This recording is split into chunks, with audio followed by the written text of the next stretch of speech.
नमस्कार सभी बहनों को। आइए जानते हैं वट सावित्री व्रत की कथा। आपको बता दें कि वट सावित्री व्रत महिलाएं अखंड सौभाग्य की प्राप्ति के लिए रखती हैं। वैदिक पंचांग के अनुसार वट सावित्री व्रत हर साल ज्येष्ठ माह अमावस्या तिथि के दिन रखा जाता है।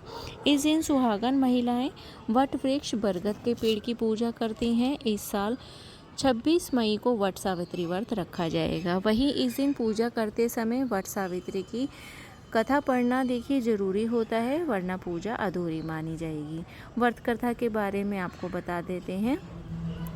पौराणिक एवं प्रचलित वट सावित्री व्रत कथा के अनुसार राजश्री अक्षपति की एक ही संतान थी, सावित्री। सावित्री ने वनवासी राजा धूमसेन के पुत्र सत्यवान को अपने पति रूप में चुना था, लेकिन जब नारद जी ने उन्हें बताया कि सत्यवान अल्पायु हैं, तो भी सावित्री ने अपना निर्णय नहीं बदला। वे समस्त राजवैभव त्याग कर सत्यवान के साथ उनके परिवार की सेवा करते हुए वन में रहने लगी। सत्यवान लकड़ी काटने जंगल को गए, वहां वे मूर्छित होकर गिर पड़े।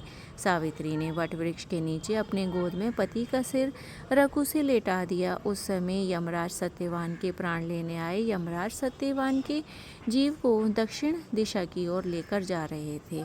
सावित्री भी यमराज के पीछे पीछे चल देती हैं।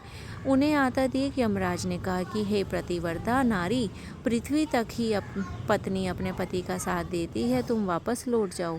सावित्री ने कहा, जहाँ मेरे पति रहेंगे वहीं मुझे भी रहना है, यही मेरा पत्नी धर्म है। यमराज के बार बार मना करने पर भी वह नहीं मानी। अंत में सावित्री के साहस और त्याग से यमराज ने प्रसन्न होकर उन्हें 3 वरदान मांगने को कहा।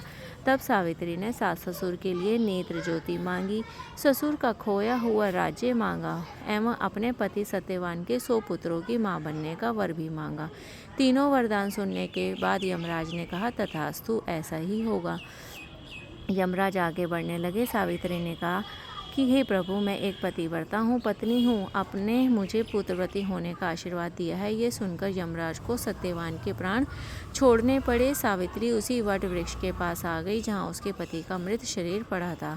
सत्यवान जीवित हो गए। इस प्रकार सावित्री ने अपने पति व्रत के प्रभाव से न केवल अपने पति को पुनः जीवित करवाया, बल्कि सास को नेत्र ज्योति प्रदान करते हुए उनके ससुर को खोया हुआ राज्य भी दिलवा दिया। तभी से वट सावित्री व्रत पर वट वृक्ष का पूजन अर्चन करने का विधान है। कहा जाता है इस व्रत को करने से सौभाग्यवती महिलाओं की मनोकामना पूर्ण होती है, उनका सौभाग्य अखंड रहता है।